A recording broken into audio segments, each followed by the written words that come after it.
Bienvenue dans la pause fitness, le podcast sur la musculation, la nutrition et le style de vie. Je vous propose un nouvel épisode tous les mardis à 8h tapantes. Vous pouvez le retrouver sur toutes les bonnes plateformes de podcast. À ce propos, vous pouvez également me laisser une évaluation, c'est ce qui m'aide le plus, directement sur la plateforme de podcast de votre choix. Vous avez également tous les jeudis à 18h sur ma chaîne YouTube Fitness Miss, une vidéo où je réponds à vos questions, ce qui peut vous permettre de mettre un visage sur la voix. Pour ceux qui sont passionnés comme moi, qui aiment bien aller plus loin que les petites recommandations qu'on voit à droite à gauche, je sors tous les dimanches à 10h du matin sur mon site www.fitnessmiss.fr un cours vidéo ou une enquête sur un sujet qui me passionne, que ce soit les hormones, que ce soit l'entraînement, la diététique, le sommeil, peu importe, ce sont toujours des sujets poussés avec un document plus une vidéo pour justement avancer petit à petit chaque semaine. Donc ça, c'est tous les dimanches à 10h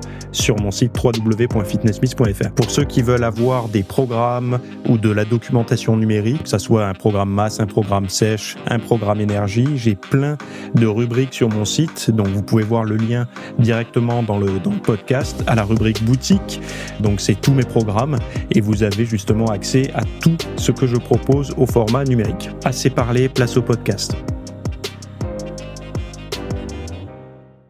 Salut à tous, j'espère que vous allez bien. Donc, nouvel épisode aujourd'hui. On va parler de concentration XXL, de sport c'est pas le sport le plus simple, c'est la pratique sportive qui demande rien, si ce n'est un corps qui fonctionne, quoi. Et un home gym dans un garage. Bon, on va détailler un petit peu plus ça. Enfin, vous verrez, je vais pas vous dire quoi acheter, mais je vais plutôt vous parler d'autres spécificités. Donc avant de démarrer cet épisode, sachez que si vous avez envie de voir le cours que j'ai proposé cette semaine à tous ceux du club VIP, ça s'appelle « Le secret des hommes calmes, forts et concentrés, maîtriser le duo testostérone et cortisol ». Alors le titre, comme d'habitude, c'est un titre large qui est là un petit peu pour essayer de ratisser le plus grand possible sur une seule phrase, ce qui est très difficile et c'est pour ça que ça donne souvent des titres caricaturaux. Mais je pense que c'est important de comprendre justement ce duo testostérone-cortisol pour tout un tas de raisons. Bon, déjà, il y a une question tour de taille, prise de muscle, mais on va voir aussi le vrai rôle de la testo et du cortisol dans le corps. Le fameux mythe de plus de testo, plus de virilité, plus de muscles, on verra que c'est pas du tout exact si on regarde que sous l'angle de la testo. On va voir pourquoi le cortisol n'est pas toujours l'ennemi à vouloir réduire. Alors, je sais que dans le monde du bodybuilding, de la musculation, du fitness, de tout ça, le cortisol, c'est l'ennemi numéro 1, sauf que on a tort, en fait, de percevoir les choses comme ça, parce que trop ou trop peu, c'est pas bon, et que la rythmicité a également beaucoup d'importance sur, justement, nos réactions. On va parler de et de jeunes papas aussi, de testostérone et jeunes papas. D'ailleurs, petit aparté, mais ma femme m'a fait le plus beau cadeau en me rendant papa il y a quelques jours, donc ça y est, je suis père et donc c'est formidable, hein, pour ceux qui le sont déjà, j'enfonce une porte ouverte. Pour ceux qui le sont pas encore, c'est pas vraiment palpable, mais on peut s'imaginer un petit peu. C'est vraiment fun, quoi, hein. J'en parlerai certainement plus largement ailleurs. Les seules choses que je peux vous dire, c'est que pour ceux qui vont traverser cette épreuve et qui ont envie de maintenir un petit peu des bonnes habitudes, et je pense que c'est une des clés, surtout les 3 jours où vous êtes à l'hosto le début, c'est normal, c'est obligatoire. Enfin, c'est fortement recommandé ou obligatoire, je sais pas, mais en tout cas, faut le faire. Et que vous avez du mal à tenir votre routine, notamment alimentaire, parce que, ce que vous avez à manger, ce sont des distributeurs, des cafétérias, ou des plateaux repas, des choses comme ça qui sont pas forcément très fun, pas très fun ni très sains. Eh bien, moi j'avais trouvé J'ai préparé des gamelles à l'avance, 2 à chaque fois, pour avoir midi et soir. Le petit déjeuner, moi, je suis capable de le sauter sans trop de problèmes, surtout si, vous comprenez bien que pendant ces 3 jours-là, j'ai pas fait de sport. J'ai beaucoup marché, mais j'ai pas fait de sport, type musculation puisque, j'avais envie vraiment de rentabiliser au maximum ces 3 premiers jours de vie. Et ce qui n'est plus le cas après dès le retour à la maison, hein. Il y a beaucoup de reprises de sport et cetera. Mais ce que je voulais vous dire, c'est que voilà, des petits hacks simples, quand vous préparez un plat, préparez-en pour deux repas, quitte à manger, midi et soir la même chose. Moi, j'ai fait, poireaux, riz complet, blanc de poulet, carottes, pommes de terre, froides et comment dire? Colin. Et voilà, je me suis fait, des repas comme ça, à l'avance, dans le petit frigo de la mater et puis, au moment, où ma compagne se faisait livrer son plateau repas, moi je sortais le mien et voilà. Bon, ensuite, qu'est-ce que j'avais d'autre à dire par rapport à ça? Je vais pas trop en parler, mais un 2e petit hack rapide, s'il y a bien un moment où, les compléments alimentaires de prot, y compris les barres de protéines, peuvent prendre du sens, c'est durant ces périodes-là. Moi, j'en mange jamais, tout le reste de l'année, des barres de protéines. Pour moi, bon, c'est souvent, un petit réconfort quand, la diète devient trop serrée pour beaucoup de personnes parce que ça ressemble à une barre chocolatée, mais bon, on a l'impression que c'est un peu plus sain. Effectivement, c'est un peu plus riche en protéines. Il reste quand même souvent un peu de sucre dedans.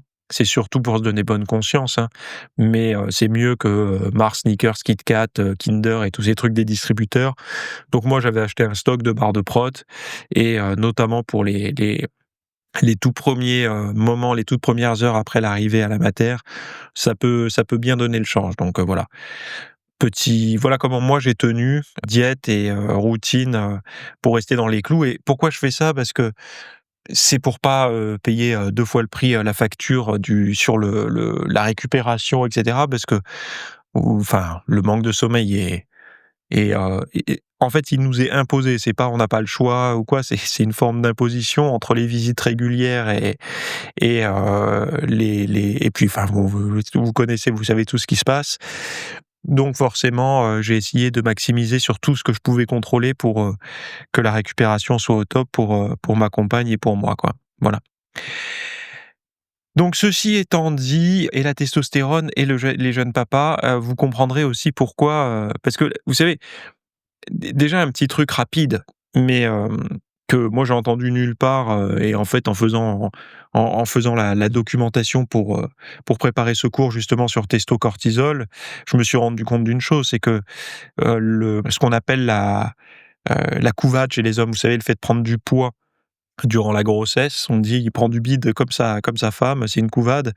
C'est tout simplement parce que quand, le père sait qu'il va être papa, sa testostérone baisse, son cortisol monte. Moins de testo, plus de bide, moins de muscles, plus de cortisol, plus de bide. Donc en fait, la couvade, c'est que, une réaction hormonale, certainement aussi émotionnelle, hein. Certains on se réfugie, dans la bouffe, mais moi, par exemple, étant donné que je sais comment manger et tout, j'ai maintenu mon poids, pareil. Par contre, j'ai dû serrer un petit peu plus la vis parce que je sentais que, si je faisais pas gaffe à mon taux de prot et tout, j'avais tendance à perdre plus facilement de la masse musculaire et à plus me voiler sur le bide. Donc j'ai dû réajuster, heu, quand, voilà quoi. Bon bref, ceci étant dit, on va passer au sujet du podcast. Donc je vous remercie, par avance, hein, parce que je sais que certains m'ont déjà envoyé des messages et d'autres vont le faire. Donc un grand merci. Comment le cerveau tourne pour retrouver sa concentration? Donc comme quand notre esprit s'égare, il ne dérive pas au hasard. Il y a une équipe du MIT qui a observé comment le cerveau se recalibre, littéralement pour revenir à la tâche, en suivant l'activité de centaines de neurones du cortex préfrontal chez des animaux distraits. Les chercheurs ont découvert un phénomène totalement fascinant puisqu'une vague tournante parcourt le cerveau, rétablissant la coordination perdue après une interruption. Cette rotation, visible à la fois dans les calculs mathématiques et sur la surface du cortex, agit comme un chef d'orchestre ramenant l'ensemble neuronal sur la bonne partition. Quand la rotation est complète, la concentration revient. Mais si elle est incomplète, elle prédit l'erreur. Et donc, ce qu'il y a de nouveau ici, C'est que ça nous apprend que le cerveau, enfin le cerveau là pour le coup pour les animaux, hein. Le cerveau utilise des ondes physiques rotatives pour traiter l'information, une forme de calcul analogique bien plus économe en énergie que le numérique. Très souvent, vous savez, on observe que la nature a des coups de fond, enfin la nature humaine, la nature animale, la nature, le vivant a des coûts énergétiques inférieurs pour fonctionner que les machines qu'on va créer. Par exemple, pour faire, X kilomètres en voiture, on va dépenser beaucoup plus d'énergie, enfin mobiliser beaucoup plus d'énergie que si on voulait faire ces X mêmes kilomètres avec notre propre corps, quoi. Bon, effectivement, vous allez me dire: «Mais c'est normal, il y a une dimension de vitesse, de poids et tout». OK, mais pour effectuer la tâche, nous, on est hyper économe. Regardez bien, votre corps, on est quand même tous relativement lourds dans l'absolu, hein, entre, 50 et 80-90 kilogrammes. Si je prends, j'essaie de prendre un un éventail assez large, après plus pour les personnes plus grandes et plus corpulentes et moins pour les personnes vraiment très menues. Mais, ça pèse quand même son poids et finalement sur la journée, on mange pas énormément. On mange même pas, enfin, c'est rare les gens qui vont manger, 2-3-4 kilogrammes de nourriture par jour, heu, donc ça représente vraiment un faible pourcentage de son poids corporel, quoi, et pourtant on fonctionne très bien et en plus dans tout ce qu'on absorbe comme nourriture solide, on en rejette pas mal de déchets. On va garder, essentiellement que les macros et les micronutriments. Donc c'est vraiment quelque chose, et encore, tous ne sont pas utilisés dans l'immédiat, ils vont être stockés ou même évacués, pour ceux en excès, et beh, c'est intéressant de voir que le corps fonctionne très bien, il sait bien fonctionner. Moi, là, les ondes physiques rotatives pour traiter l'information, pensez à la vague tournante qui parcourt le cerveau, rétablissant la coordination perdue après une interruption. Heu, c'est un petit peu, vous savez, comme quelque chose qui, comment dire? Heu, Qu'est-ce qu'on pourrait avoir comme image comme ça, quelque chose de désorganisé? J'ai pas d'exemple qui me viennent ici, mais on voit bien que dans un système qui tourne parfaitement, ah si, on pourrait prendre l'exemple du pendu. Vous savez, enfin c'est pas, je sais pas si on appelle ça un pendu, mais cette bille qui peut aller de droite à gauche. Vous prenez une bille et vous la mettez au bout d'une corde pendue au plafond et vous la faites aller, ou une balançoire. Prenez l'exemple d'une balançoire, vous la balancez comme ça, donc elle va aller, d'avant en arrière, d'avant en arrière, d'avant en arrière. Mais vous pouvez mettre une perturbation dans ce rythme en lui donnant un coup sur le côté.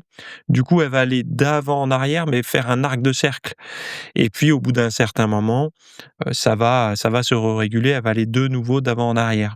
Elle va retrouver son point d'équilibre. Ben, en fait, c'est un petit peu ça.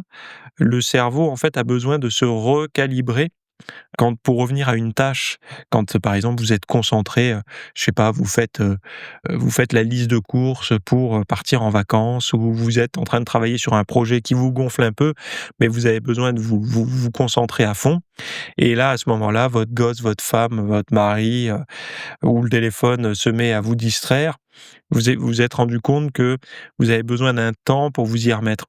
En fait, faut pas vous dire: «Moi, je suis pas multitâche, je suis nul, j'arrive pas, je peux pas faire 2 choses à la fois». Personne ne peut faire 2 choses à la fois parfaitement, enfin correctement. Alors ça sera toujours une personne qui fera mieux si elle faisait, qu'une seule tâche. En fait, ce qui se passe, c'est que la latence entre, la perturbation et le retour à l'équilibre, eh ben, il faut laisser justement cet équilibre comme la balançoire, retrouver son axe et fonctionner correctement. Et donc c'est ça, qui m'intéressait de partager avec vous, parce que on est dans un monde où on est hyper distrait, c'est-à-dire qu'on déteste rester à rien faire. C'est-à-dire, une salle d'attente aujourd'hui, avec une personne de moins de 40 ans qui n'a pas le pif sur son écran, c'est quasiment impossible à trouver. Alors, je vais dire de moins de 40 ans et de plus de 10 ans. Si, dans une salle d'attente d'un Toubib ou peu importe, vous verrez que des yeux, regarder, à 45 degrés direction l'écran, quoi. Donc et ça, ce sont des distractions permanentes, mais ça empêche aussi le cerveau de faire, sa rotation complète en tout cas, pour pouvoir bien récupérer. Donc si parfois vous avez l'impression que ça sert à rien de vous poser, de regarder les nuages ou de fermer les yeux même, vous êtes au bureau, vous fermez les yeux pendant 1 minute, je vous dis pas pendant 10 mais pendant 1 minute, parfois ça peut servir à votre cerveau à clôturer un truc en cours ou en tout cas, lui permettre de passer plus facilement ou de revenir plus facilement à la tâche en cours. Voilà, et retrouver sa concentration. Et je vous invite à le faire au début, au moins juste avant l'entraînement. Vous savez que l'entraînement, plus vous avancez en années de pratique, plus vous mettez lourd, plus vous avancez en années de pratique, plus vous êtes vieux aussi. Et il y a une forme de risque et de danger à pas être focus à l'entraînement. Une barre à squat à vide, si on perd l'équilibre, on se viande, c'est pas trop grave. Une barre chargée à 100 kilos, on perd l'équilibre, on se viande. Selon comment on se viande, selon qu'est-ce qui a lâché pour qu'on se viande, l'arrêt de travail et l'arrêt, de sport va être un peu plus long que prévu et ça, c'est pas forcément quelque chose, que vous avez envie donc d'être bien concentré à l'entraînement, c'est important. Il y a trop de gens qui sont en mode, tronche dans le téléphone, ils posent, ils sont encore à moitié à regarder la notification, puis ils foutent la tête sous la barre à squat. Ah, ils lèvent. Attention, c'est un sport qui peut-être que vous vous êtes habitué maintenant, mais ce qu'on se met sur les épaules, ce qu'on se met à bout de bras au-dessus de la poitrine, quand on se fait ces séries à 100-110 kilos sur du coucher ou plus, hein, si la barre rip, c'est une guillotine, hein, qui descend. C'est pas, les gens disent: «C'est pas un sport à risque», heu, je sais pas, mais quand on joue au foot, on prend des tacles et tout, machin, mais les chocs, c'est quand même compliqué de se tuer tout seul, en faisant du foot. En muscu, si on est bête et pas concentré, on peut facilement s'éclater, hein. Donc enfin s'éclater dans le mauvais sens du terme, dans le bon sens, mais aussi dans le mauvais sens. Donc c'est important de laisser son cerveau, bien récupérer et faites le test avant de vous entraîner. Quand vous êtes en train de vous échauffer, laissez vos yeux, vous savez, sans faire la mise au point, regarder dans le vide comme ça, de laisser la machine à laver se terminer quoi, en gros. Voilà, d'ailleurs, il y en a une qui va bientôt se terminer aussi, ici, je crois. Donc ce n'est pas le nombre de pas qui compte, mais la durée continue de la marche. Donc c'est ça le sport, ce que je disais du sport dans le titre là, du podcast. Donc bonne nouvelle, même si la marche est ton seul sport, hein, ce n'est pas le nombre de pas qui va compter, mais la durée continue de ta marche. Il y a une vaste étude menée sur 33 560 adultes de 40 à 79 ans qui a montré ça, puisque marcher 15 minutes d'affilée réduit le risque de maladie cardiovasculaire à 4% contre 13% chez ceux qui ne marchent que 5 minutes. Donc en gros, vous savez, les micro-marches durant la journée, 5 minutes plus 5 minutes. Il y a des gens qui disent moi je fais 10 000 pas par jour. Donc c'est bien. Mais est-ce que c'est par exemple des sessions de 30 minutes d'un coup? Ou est-ce que c'est des 1 minute, puis 10 minutes assis sur la chaise, puis 1 minute, puis 10 minutes assis sur la chaise? Et c'est pas pareil.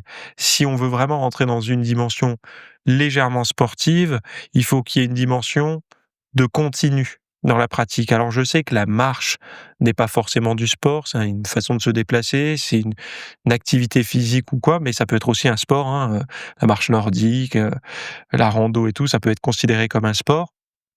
Mais si on veut se rapprocher le plus possible du sport quand on marche, il faut qu'il y ait une dimension de continuité.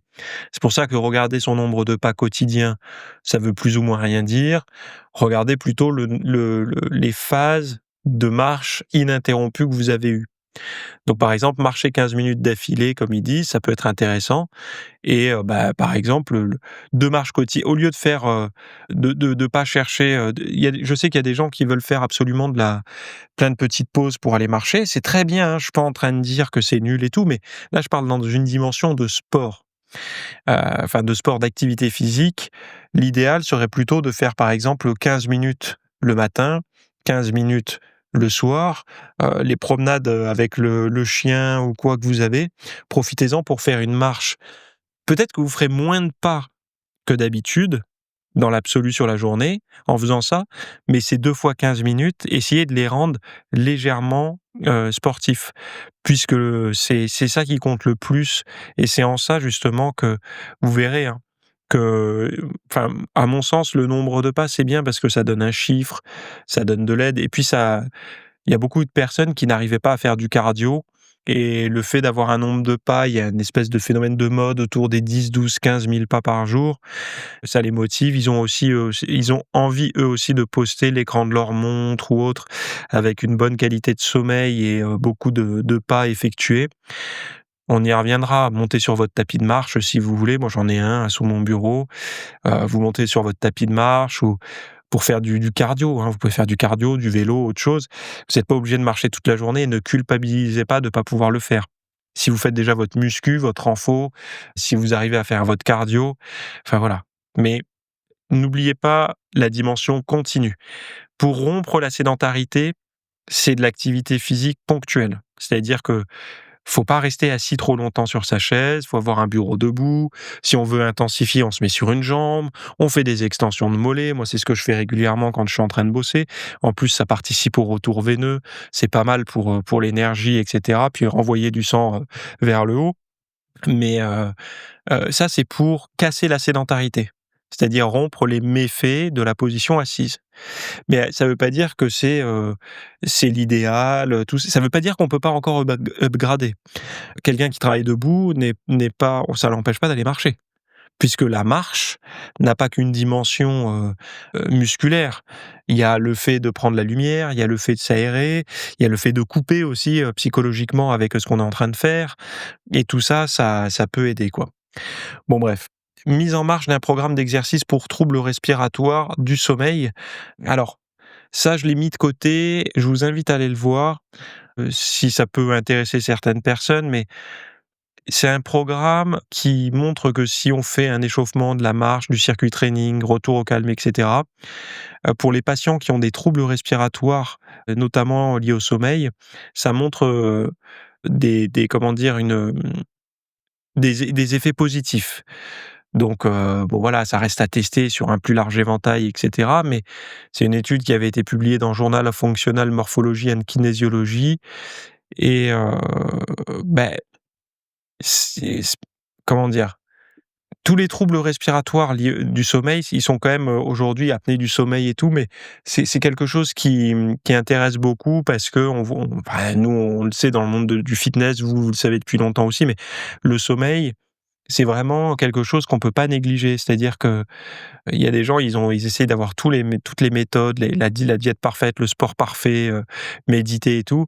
Si on a un sommeil de merde, notamment si on fait de l'apnée du sommeil, il y a une mauvaise récupération et c'est pas top, quoi. Et donc dans l'étude, ils donnaient, plus ou moins une séquence d'exercices entièrement réplicable pour justement, aider ces personnes-là à améliorer ce score-là. Alors effectivement, si vous avez ce problème-là et que vous faites des tonnes de sport, ça pourra pas forcément vous aider, puisque vous faites déjà des tonnes de sport. Mais par contre, si vous connaissez des gens qui souffrent de ça et qui ne font pas de sport, ça pourrait être intéressant, de les orienter vers un coach, vous savez, APA, activité physique adaptée, pour justement, le guider, vers juste un sport, enfin vers ça, pour qu'il puisse, améliorer sa qualité de vie, ses nuits de sommeil, sa récupération et parce qu'on sait qu'après c'est un phénomène en cascade, surpoids, stress, dépression, bon, voilà. Donc j'en parle pas plus parce que là, c'est plutôt du domaine médical, mais vu qu'il y avait une dimension training dedans, entraînement, je voulais juste vous en parler.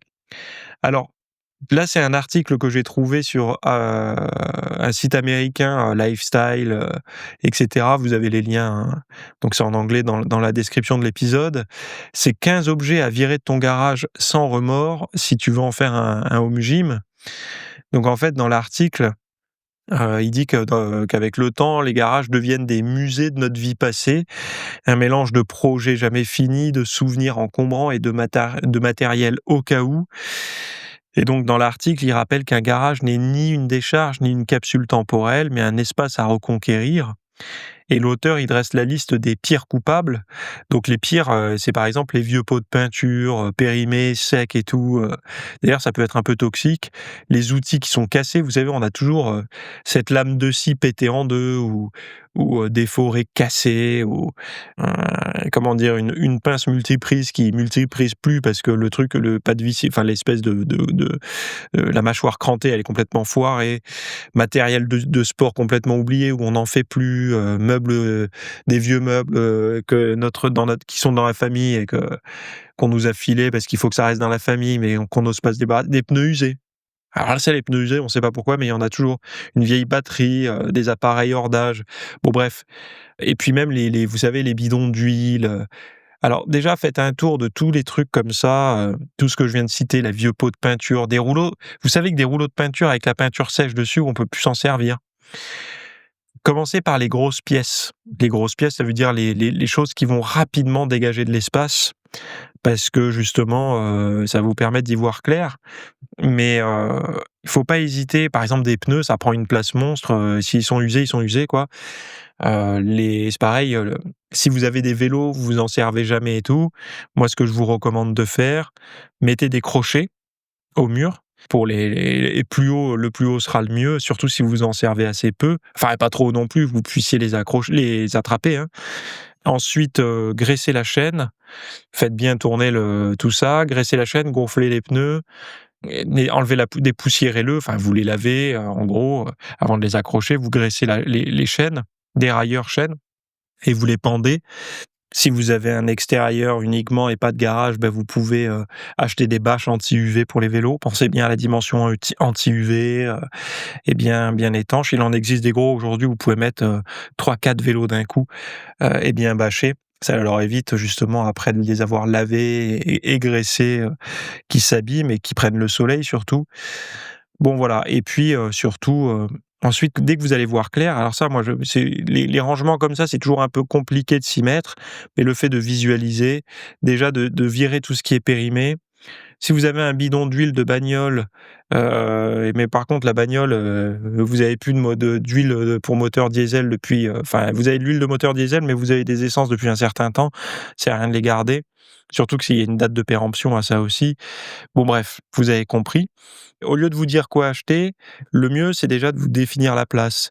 Et dans les maisons, récentes en France, les garages sont très vite encombrés par tout un tas de saloperies qu'on achète, sur internet, enfin tout un tas de choses, quoi. On a plein de projets, mais finalement tous ces projets, ils sont un petit peu en train de nous attendre dans le garage.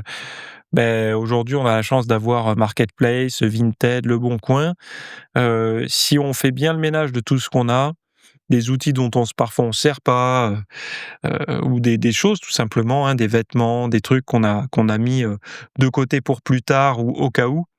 Si on lave bien tout ça, on les vend, on les donne, on fait de la place où on jette ce qui doit être jeté. N'oubliez pas qu'il y a aussi des produits toxiques, hein, qui peuvent périmer dans tout ce qu'on stocke là. Et ben, on se fait un peu de thunes, on fait surtout beaucoup de place et ça peut être cette place gagnée, ça peut être un moyen de négocier, «Tiens, chérie, je t'ai fait de la place pour, je sais pas, tu as envie de te mettre ce que tu veux, ton tapis de course, ton appareil de cardio, moi je mets mon banc de muscu» ou si, l'un ou l'autre avait envie de se faire, je sais pas moi, peu importe ce qu'il avait envie de se faire, une pièce pour faire quoi que ce soit, son chevalet pour peindre et l'autre peut avoir, son sac à squat. Voilà, un petit win-win comme ça peut être sympa. Et puis voilà, bon, sans même parler de travaux, de faire une mezzanine ou quoi, juste déjà de virer ce qui sert pas. On a des tonnes de merde et des fois, enfin, on s'en rend pas compte. Quand nous, on a toujours l'impression qu'on n'a pas de merde chez nous. Mais c'est quand les autres viennent chez nous qui disent il y a plein de merde. Enfin, il y a plein de merde. Ils nous le disent pas en pleine figure comme ça.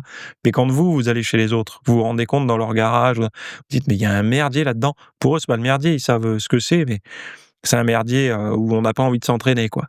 Donc de rendre l'endroit clean, moi, par exemple, j'étais acheté des étagères, des placards en métal. Bon, c'est un peu cher à l'achat, mais bon, pas les trucs en plastoc, là, vous savez, qu'on achète pour les terrasses et tout. Ça, c'est une daube sans nom. Si vous mettez un peu de poil dedans, ça vrille. Au soleil, ça se met à bouger. Ici, les températures, elles montent super hautes, pardon. Donc le truc qui se ramollit, c'est n'importe quoi. Acheter des belles étagères en fer, donc fer bois par exemple, c'est super pour un garage. Comme ça, c'est bien clean, ça reste bien le long du mur. Et puis après des caisses, donc des caisses, soit des caisses en bois, soit des caisses en plastique, peu importe, pour stocker. Tout est net, tout est clean. Le sol, une fois qu'il est balayé, lessivé, on a envie d'y mettre un tapis dessus pour pouvoir faire son sport. Tout le monde a envie de profiter de l'espace parce que c'est un espace où on y respire bien. Et voilà quoi. Donc c'est pour le home gym, beaucoup de personnes me demandent, parce qu'ils savent que je m'entraîne au home gym, la première chose, c'est trouve ton espace et rends-le le plus agréable possible et le plus fonctionnel possible. Voilà. Donc si vous avez envie d'aller voir ce fameux maîtriser le duo testo-cortisol, alors ça s'adresse à qui? Ça s'adresse aux hommes qui traversent les mêmes périodes que moi, hein, jeune papa, futur papa, papa en cours depuis quelques années déjà, ou même pas papa du tout, mais qui ont, comment dire, une vie d'adulte bien remplie avec un travail, une vie de couple, des amis, du stress, et cetera. Mais également pour les personnes qui ont des responsabilités ou qui souhaitent en avoir plus, ou qui ont envie de comprendre c'est quoi ce sentiment intrinsèque de leadership, certains appellent ça le charisme ou autre, mais de se sentir à la hauteur des choses. Si tout ça, ça vous parle, que vous avez envie d'en savoir plus, allez voir ce fameux, duo testo-cortisol et parce qu'il y a pas mal d'informations que vous allez pouvoir utiliser dans votre vie quotidienne, voilà. Je vous laisse ici, tous les liens dont j'ai parlé sont en note de cet épisode. Merci pour toutes vos évaluations, sur le podcast, encore une fois, ça me fait toujours très plaisir et on se retrouve très rapidement pour le prochain épisode. Merci d'avoir écouté cet épisode. Alors, avant de partir, j'avais juste quelque chose à vous partager. C'est vrai que vous avez peut-être des temps morts à meubler, que ce soit des temps de trajet dans les transports en commun, du cardio un petit peu long sur un tapis de course, ou alors tout simplement envie de remplacer les programmes que vous avez la soirée pour de l'apprentissage. Vous êtes peut-être adepte des émissions, des documentaires, des reportages, etc. Sauf que dans le monde de la musculation, de la nutrition, du développement, d'un mode de vie sain, etc. C'est un peu maigre en contenu dans les médias grand public. Et donc, ce que je vous propose, moi, personnellement, c'est d'aller faire un tour dans la bibliothèque alors, c'est un Netflix version fitness privée qui vous coûtera moins cher qu'un lavage auto au rouleau par mois. Et là, vous avez vraiment tous les sujets. Alors, c'est plein de cours que je propose. Il y en a déjà plus de 300. Ce sont sur le sommeil, sur les hormones, sur la nutrition. Donc ça peut être pourquoi on a faim, pourquoi on n'arrive pas à tenir un régime, comment faire, quelles sont les solutions, mais aussi d'anatomie pour l'entraînement, des programmes d'entraînement. Donc tout ce qui est lié à la perte de graisse, si vous avez du gras sur le bas du ventre depuis des années, ou alors si vous avez du mal à prendre de la masse musculaire, tous ces sujets du plus connu, entre guillemets, du plus recherché au plus pointu, tous ces sujets sont largement abordés dans cet espace VIP. Donc, pour rappel, pour y accéder, vous avez un lien en description. Si vous ne le trouvez pas, vous allez sur www.fitnessmiss.fr et vous faites devenir membre. Voilà, vous trouverez sur le site et vous accédez à ce contenu caché que vous pourrez écouter partout. Voilà, je vous laisse ici. Très bonne fin de journée à tous.